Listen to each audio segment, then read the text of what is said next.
Alors, la définition de l'éruption cutanée est la suivante. C'est l'apparition sur la peau de lésions qui peuvent prendre la forme de rougeurs, de boutons, d'ulcères, de bulles et autres manifestations, et qui s'accompagnent parfois de démangeaisons et ou de fièvre.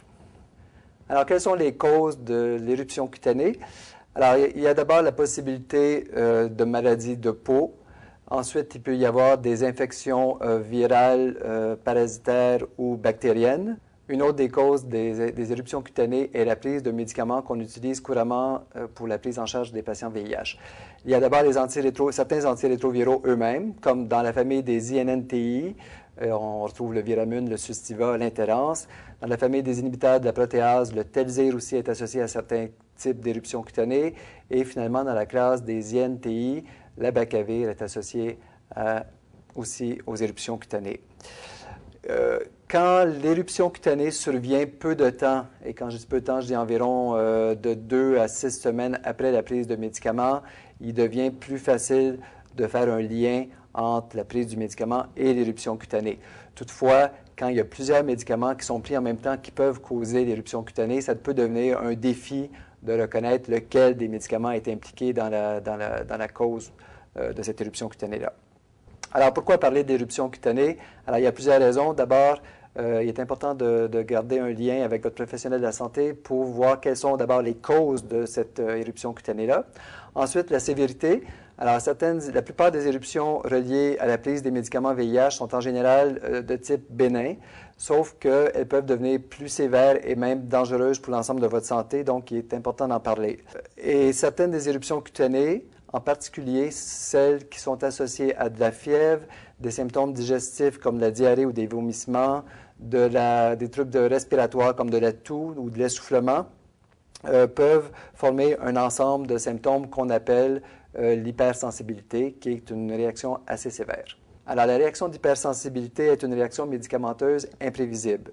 Ce type de réaction-là est associé à certains médicaments comme le Viramune, pas mal, ainsi qu'à l'abacavir qu'on trouve dans le Ziagène, dans le Kivexa et dans le Trisivir. Certaines personnes éprouvent des réactions allergiques plus ou moins sévères aux antibiotiques, comme les sulfats qu'on trouve dans le Septra ou dans le Bactrin, et à la pénicilline aussi.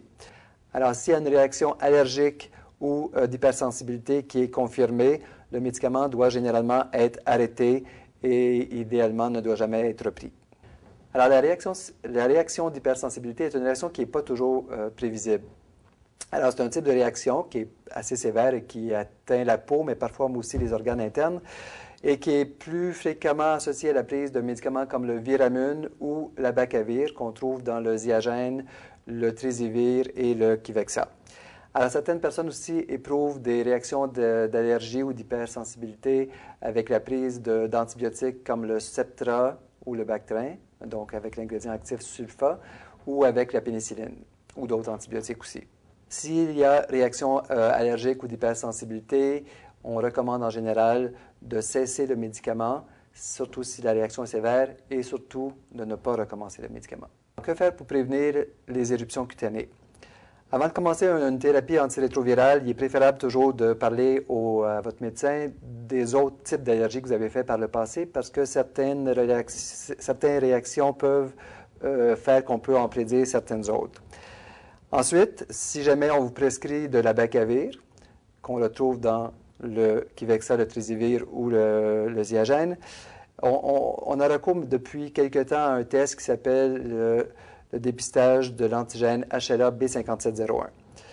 C'est un test qui nous permet d'identifier les personnes qui sont à risque de faire une hypersensibilité à l'abacavir.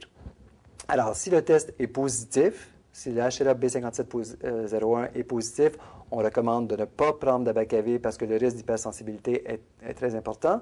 À l'inverse, si votre test d'HLA B5701 est négatif, les chances de faire une hypersensibilité sont presque nulles. Quand consulter le médecin?